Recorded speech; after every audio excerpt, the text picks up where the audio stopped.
Kuu la Waislamu Tanzania BAKWATA na taasisi za Kiislamu nchini. Tamko hili linakuja juu ya yale yaliyotokea wakati na baada ya uchaguzi wa Oktoba 29, 2025. Baada ya kumshukuru Mwenyezi Mungu Mola wetu muumba na kumtakia rehma na amani kiongozi wetu Bwana Mtume Muhammad, sala na salam zimwendee yeye, masahaba wake pamoja na watu wa nyumbani kwake. Hivi karibuni taifa letu lilifanya uchaguzi mkuu wa kumchagua rais wa Jamhuri ya Muungano, rais wa Zanzibar, wabunge, wawakilishi pamoja na madiwani. Katika kipindi chote cha mchakato wa kuendea uchaguzi huu, tumeshuhudia kwa upande wa wanasiasa kuibuka kwa makundi mawili kwa ukubwa tofauti.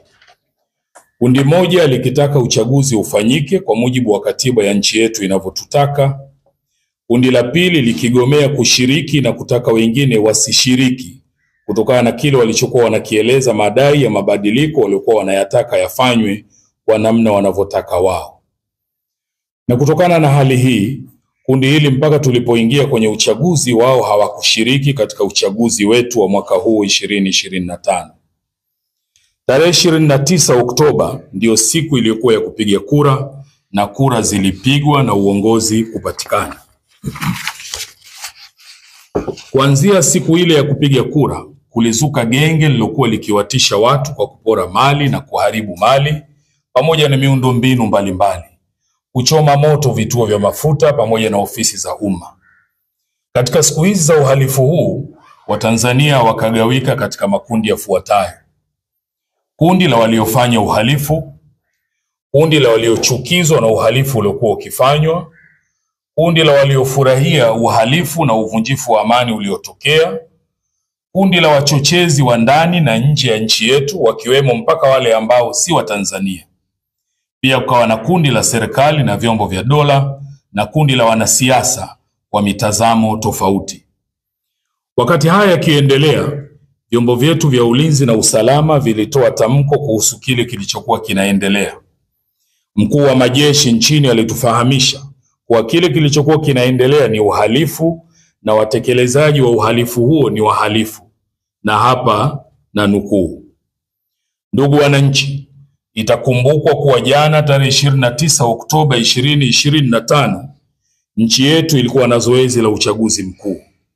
Wakati zoezi hilo likiendelea, kulitokea vitendo vya kihalifu vilivyotekelezwa na baadhi ya watu wahalifu wasiolitakia mema taifa letu katika maeneo mbalimbali ya nchi. Vitendo hivyo vilihusisha uharibifu wa miundombinu ya umma, mali za umma na za watu binafsi. Vitendo hivyo ni uhalifu usiokubalika ambao lazima ukomeshwe mara moja. Mwisho wa kunukuu. Kutokana na vitendo hivi vya kihalifu ambao vililazimu vyombo vyetu vya usalama kudhibiti hali hiyo, ndani yake kukatokea vifo vya watu wasio na hatia na wengine kupata ulemavu wa kudumu pamoja na uharibifu, wizi na upotevu wa mali. Yote haya yakisababishwa na genge lililokuwa likifanya fujo, wizi na uharibifu mkubwa wa mali na miundombinu. Sisi kwa umoja wetu tunalaani vitendo hivi vya kihalifu ambavyo udhibiti wake umepelekea vifo vya watu wasio na hatia. Sisi kwa umoja wetu tumeumia sana kwa haya yaliyotokea, hasa maisha ya watu yaliyopotea kutokana na vitendo hivi vya kihalifu. Kwani mafundisho yetu yanasema maisha ya mtu mmoja kupotea ni sawa na kupotea maisha ya watu wote. Qur'ani Surat Al-Maida aya 32. Kama ambavyo katika aya hii pia inaeleza yeyote mwenye kuokoa maisha ya mtu mmoja ni sawa ameokoa maisha ya watu wote. Kwa msingi huu, sisi kwa umoja wetu tumesikitishwa sana na upoteaji wa maisha ya watu wa hali yoyote ile iwayo.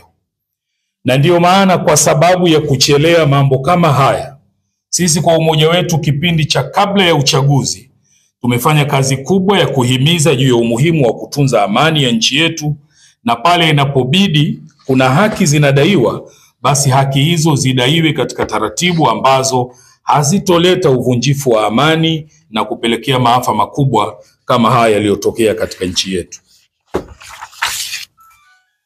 Kabla ya zoezi la uchaguzi mkuu, tulitumia muda mwingi kuwaasa waumini wetu na Watanzania kwa ujumla kuitunza na kuilinda amani ya nchi yetu, pamoja na kujiepusha na vitendo na maneno ambayo yanaweza kuwa cheche ya kupelekea uvunjifu wa amani. Sisi kwa umoja wetu tunaendelea kushikilia msimamo wetu wa kujali na kusimamia na kuilinda amani ya nchi yetu, kwani tunaamini pahala pasipo na amani haki haiwezi kudaiwa wala kupatikana. Haki ni mchakato, process, na kwa msingi huu haki ili ipatikane inahitaji wakati na pahala, time and space, na ili pahala pa kudaia haki paweze kufanya hivyo, amani inahitajika kwanza, ndipo haki iweze kupatikana. Pahala penye fujo, vurugu na watu kutishiwa mpaka kukatwa sehemu za miili yao, pahala hapo kamwe hapawezi kuwa na mazingira sahihi ya kutoa hiyo haki inayodaiwa. Sisi kwa umoja wetu tunaamini vitendo hivi ambavyo vimeleta maafa katika nchi yetu ni vitendo vya kulaaniwa na ni lazima vidhibitiwe na kuhakikisha havitokei tena katika nchi yetu. Lakini pia sisi kwa umoja wetu tunaitaka serikali ifanye uchunguzi wa kina juu ya kina nani ndio walikuwa vinara wa kuchochea vijana wetu katika kufanya uharibifu huu mkubwa kuwahi kutokea katika nchi yetu mpaka kufikia maisha ya watu kupotea. Sisi kwa umoja wetu tunaiomba serikali kuwaangalia wale wote ambao kwa namna moja ama nyingine wamekumbwa na maafa haya na wala hawakuhusika kwa namna yoyote ile, kuangalia kwa jicho la huruma pamoja na kuwafariji. Sisi kwa umoja wetu tunaisihi serikali katika kipindi hiki iangalie pale panapohitaji suluhu pafanyike suluhu, kama mafundisho yetu yanavyosema, na suluhu ni kheri. Qur'ani sura An-Nisa aya 128. Na pale panapohitaji maridhiano, basi serikali pia iwe tayari kufanya hivyo kwa maslahi mapana ya nchi yetu na raia wake. Japokuwa pia tunaisihi serikali yetu suluhu na maridhiano isiwe ni zawadi wanayopewa wale waliohusika na kushiriki katika uhalifu huu uliopelekea maafa haya. Sisi kwa umoja wetu tumekusanyika hapa kwa lengo la kumuomba Mwenyezi Mungu aendelee kuilinda nchi yetu na watu waovu, na pia awasamehe wale ambao hawajui walifanyalo, lakini pia wale waliofariki na wasio na hatia, kwa namna kwa hakika yeye ni mwingi wa rehema na kurehemu.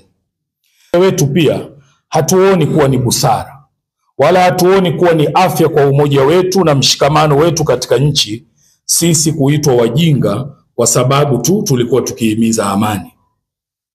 Sisi kama sehemu ya jamii katika nchi yetu siku zote tumekuwa mstari wa mbele katika kusimamia na kuhimiza amani katika nchi yetu, hata pale ambapo kufanya hivyo kunapokuwa kuna tulazimu kukubali maumivu makubwa, lakini tulikuwa tayari kufanya hivyo.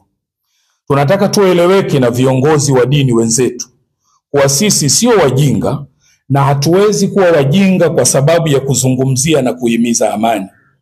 Kama ambavyo pia kiongozi wetu Mheshimiwa Mufti na Sheikh Mkuu wa Tanzania pamoja na viongozi wengine kamwe hawawezi kuwa wajinga kwa sababu ya kusimamia suala la amani katika nchi yetu, amani ambayo ikiwepo tunanufaika na kufaidika nayo sisi sote.